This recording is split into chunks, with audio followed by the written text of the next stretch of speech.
तीन तिगाड़ा काम बिगाड़ा। तीन बहुओं के रवैये से सासू माँ बहुत परेशान थी। दरअसल बात ये थी कि तीनों बहुओं में किसी बात को लेकर अनबन हो गई थी। तब से ही तीनों एक दूसरे से मुंह फुलाए रहती थी। ना कोई सीधे मुंह किसी से बात करती, ना किसी का कहना मानती। पड़ोसी भी इस बात को जानते थे और जाने कैसे कैसे बातें भी करते। इसीलिए सासू माँ ने तीनों बहुओं को तुरंत अपने कमरे में बुलाया। मैं कई दिनों से देख रही हूँ, तुम तीनों अलग अलग सारे काम कर रही हो। ये सब नहीं चलेगा, तीनों को मिलकर ही काम करना पड़ेगा। सास की बात सुनकर एकदम से बड़ी बहू बोल उठती है। नहीं मम्मी जी, मैं इन दोनों के साथ कुछ नहीं कर सकती। मैं इस घर की बड़ी बहू हूँ, फिर भी ये मेरा कहना बिल्कुल भी नहीं मानती। अरे जेठानी जी, जानबूझकर मुझे डबल काम करवाती है आप, और छोटी मुझसे टेढ़े मुंह ही बात करती है। इन दोनों के बीच हमेशा सैंडविच बन जाती है मेरी, और मैं हमेशा आलू की तरह बीच में मसली जाती हूँ। मम्मी जी, इन दोनों को लगता है कि मैं छोटी हूँ तो इनके पैरों तले दब जाऊंगी, लेकिन नहीं, मेरा भी उतना ही अधिकार है जितना इन दोनों का है। बड़ी आई दोनों मेरी चुगली करने के लिए, मुझे क्या कम समझ रखा है। तीनों बहू एक दूसरे से बहस करने लगती है और सास दोबारा ये देखकर टेंशन में आ जाती है और सबसे कहती है, चुप हो जाओ, अब से तुम तीनों सारे काम एक साथ करोगी, आंख बंद करके एक दूसरे की बात सुनोगी। तुम तीनों इस बात को गांठ बांध लो, वरना अगली छुट्टियों में तुम्हारा अपना मायके जाना कैंसिल। सास की बातें सुनकर डर के मारे तीनों हामी भर देती हैं। जी मम्मी जी, मैं समझ गई। हाँ मम्मी जी, जैसा आप कहें। आप जो कहेंगी मैं वही करूंगी। तीनों बहू सास की बात को गांठ बांध लेती है और वादा करती है कि अब से सारे काम वो तीनों एक साथ मिलकर ही करेंगी। ये सब देखकर सास खुश हो जाती है और वहां से चली जाती है। नीचे जाकर वो देखती है कि घर में शर्मा जी आए हुए होते हैं। सास जोर से आवाज लगाकर कहती है, अरे बहू, जरा चाय बनाकर तो लाना, शर्मा जी आए हैं। सास की बात सुनकर तीनों बहू तुरंत किचन की ओर भागती है और चाय बनाना शुरू कर देती है। मुझे तो एकदम मसाले वाली कड़क चाय पसंद है, तो हम शर्मा जी के लिए मसाले वाली चाय ही बनाएंगे। अरे नहीं दीदी, गर्मी के मौसम में मसाला चाय कौन पीता है? मैं तो शर्मा जी के लिए इलायची वाली चाय ही बनाऊंगी। ये कैसी बात कर रही हैं आप दोनों? मेरी मम्मी ने सिखाया है कि मेहमान को ज्यादा दूध और शक्कर वाली चाय देनी चाहिए, वरना वो घर वालों को कंजूस समझते हैं। तो मैं तो शर्मा जी को ऐसी ही चाय दूंगी। तीनों बहुएं अपने अपने तरीके से चाय में शक्कर, मसाला, पत्ती सब डाल देती है। उबलने के बाद तीनों मिलकर चाय बाहर लेकर जाती है और शर्मा जी और सासू माँ को देती हैं।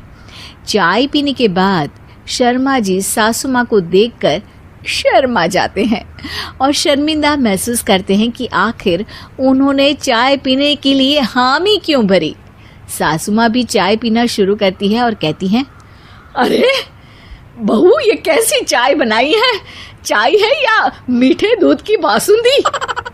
हाँ, चाय अच्छी नहीं लगी क्या? कोई बात नहीं, हम पराठा बनाकर लाते हैं। चलो चलो अंदर। हाँ हाँ चलो, हाँ आती हूँ मैं भी। नहीं नहीं, मेरा पेट चाय ने ही चौपट कर दिया, वही काफी है। पराठे से पोपट नहीं करवाना, मैं तो चलता हूँ। शर्मा जी चुपचाप पतली गली से निकल जाते हैं। अगले दिन सास बहुओं से कहती है, अरे बहू, जाओ जाके ऊपर के गेस्ट हाउस की सफाई कर दो। कल हमारे यहाँ मेरे दूर के रिश्तेदार आने वाले हैं, तो पूरे कमरे को चमका देना, समझी?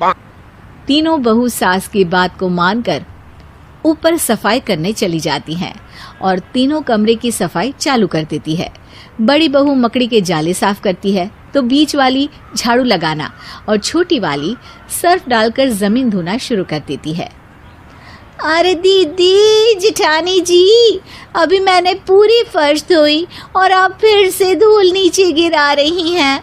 और मछली जेठानी जी, आप बिना झाड़ू की धूल यहाँ छटक रही हैं। अरे तीनों को साफ करना है, एक साथ सफाई करते हैं ना।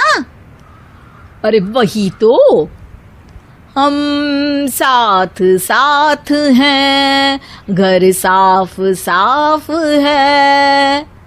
तीनों बहू ऐसे ही काम में उलझ जाती है और 2 घंटे तक एक ही कमरे की सफाई करती रहती है। बहुत देर से अपनी बहुओं को ना देखने के कारण सास ऊपर कमरे में उन्हें देखने जाती है, लेकिन कमरे में घुसती ही वो गीली फर्श पर फिसलने के कारण नीचे गिर जाती है। ओरी मोरी मैया, हड्डी मरोड़ के रख दी। आए मेरी तो कमर ही टूट गई रे। तीनों बहुएं सास को उठाती हैं और बिस्तर पर सुला देती है। अरे मेरे हाथ पैर दर्द कर रहे हैं, दबा दो आराम मिलेगा। हाँ जी माँ जी। अरे जी माँ जी। और तीनों बहुएं एक साथ सास के हाथ को दबाना शुरू कर देती हैं। माँ की तो चीख ही निकल जाती है और नतीजा ये होता है कि सास के बचे हुए शरीर में भी दर्द उठ जाता है। हाय राम, ये क्या कर दिया तुम तीनों ने। अरे मेरी तो किस्मत ही फूटी है कि तुम जैसी बहुएं मुझे मिली। हे भगवान, पूरे शरीर में दर्द बढ़ गया है। अब तो पता नहीं कि चल भी पाऊंगी या नहीं। माफ करो, मुझे गलती हो गई मुझसे कि तुम तीनों को एक साथ काम करने के लिए बोला। सोचा था तीनों मिलके अच्छे से काम करेगी, लेकिन बड़े बुजुर्ग सही कहते थे कि 3 तिगाड़ा काम बिगाड़ा। तुम लोगों ने ये बात ना आज साबित करके दिखा दी।